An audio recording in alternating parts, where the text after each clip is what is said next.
times when you get tired, I will help you through. Little heart, when you get broken, I will shelter you.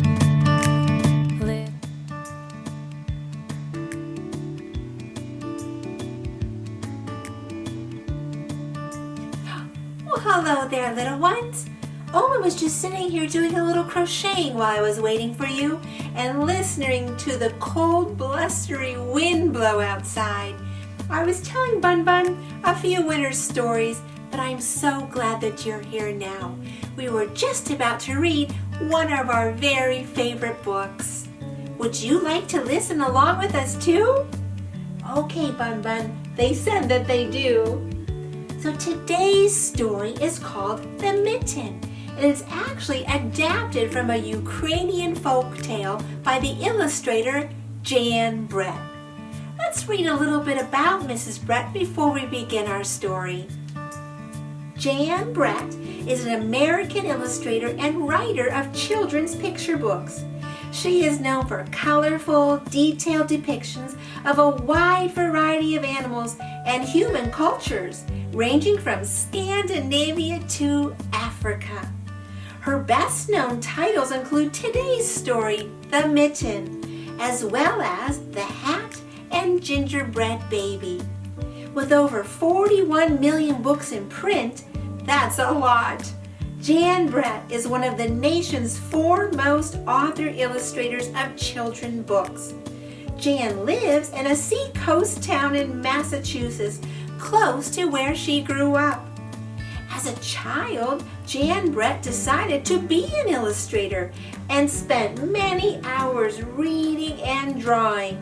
She says, "I remember the special quiet of rainy days when I felt that I could enter the pages of my beautiful picture books." Do you draw pictures too, like Mrs. Brett did when she was little? Who knows? Maybe one day they'll be bound in a book too, and I'll be reading your story in Oma's reading room too.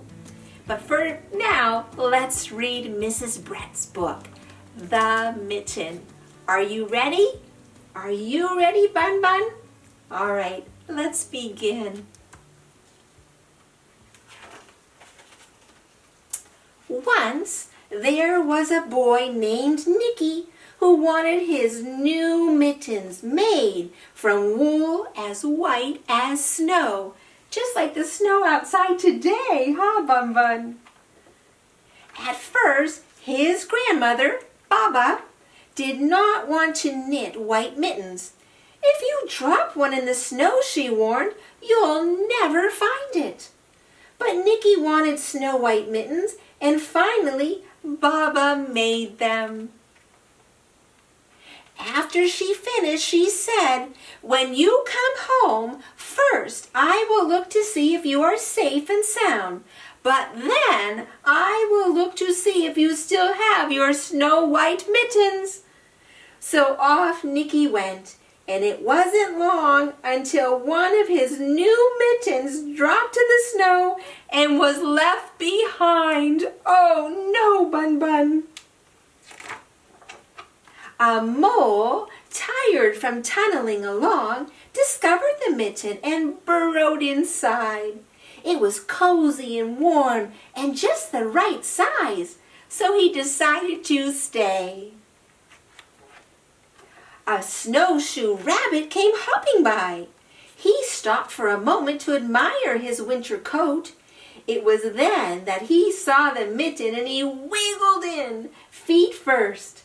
The mole didn't think there was room for both of them, but when he saw the rabbit's big kickers, he moved over. Do you have big kickers, Bun Bun? Oh my! Next, a hedgehog came snuffling along. Having spent the day looking under wet leaves for things to eat, he decided to move into the mitten and warm himself. The mole and the rabbit were bumped and jostled, but not being ones to argue with someone covered with prickles, they made room. As soon as the hedgehog disappeared into the mitten, a big owl, attracted by the commotion, swooped down. When he decided to move in also, the mole, the rabbit, and the hedgehog grumbled.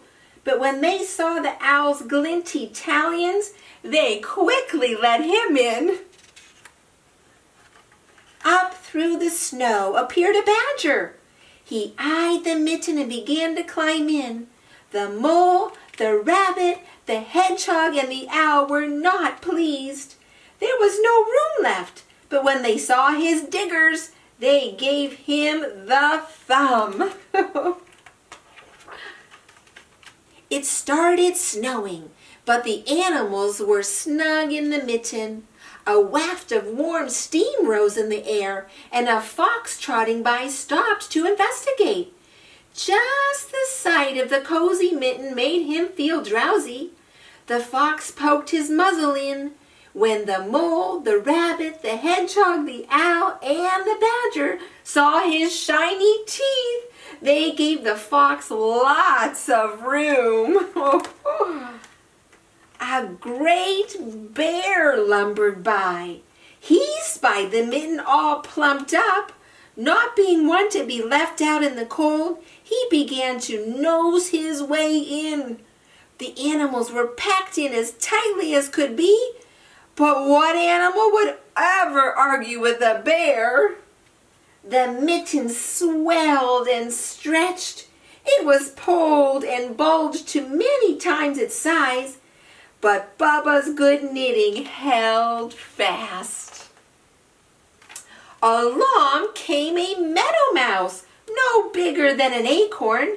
She wriggled into the one space left and made herself comfortable on top of the great bear's nose. The bear, tickled by the mouse's whiskers, gave an enormous sneeze. Achoo! The force of the sneeze shot the mitten up into the sky and scattered the animals in all directions. Look at them run! On his way home, Nicki saw a white shape in the distance. It was a lost mitten, silhouetted against the blue sky. As he ran to catch the snow-white mitten, he saw Bubba's face in the window. First, she looked to see if he was safe and sound, and then she saw that he still had his new mittens. Good job, Nicki. Oh my, but look how big the one mitten is. Do you think that she knew why? That was a great story, wasn't it? I hope you liked it too, little ones. And it certainly helps us to realize that there's always room for one more when we have something to share. I better start making my blanket a little bit bigger. You never know who will want to be tucked warm inside with me. I think it would be awfully special if it was one of you. But until then, Oma is sending you her hugs and her blessings. I hope you'll catch them and hold them real tight. Until next time, bye-bye. I don't know, Bun Bun. How big do you think I should make this blanket? You never know when a hedgehog or two will show up.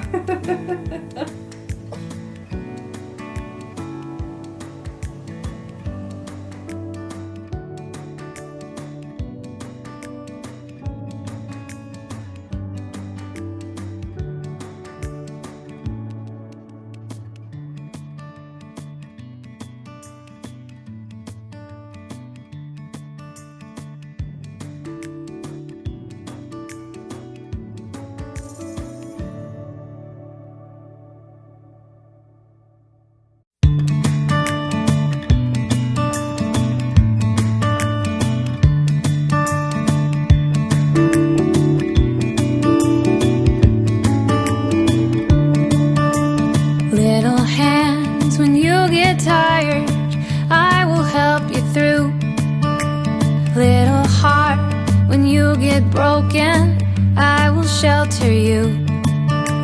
Little ears, if you will listen, you will hear the truth. You will hear the truth.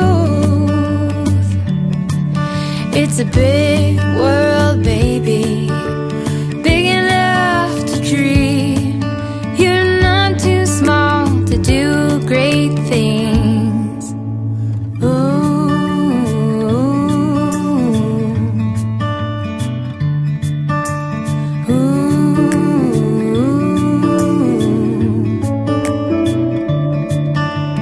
I'll be with you, right beside you, hold you when you cry.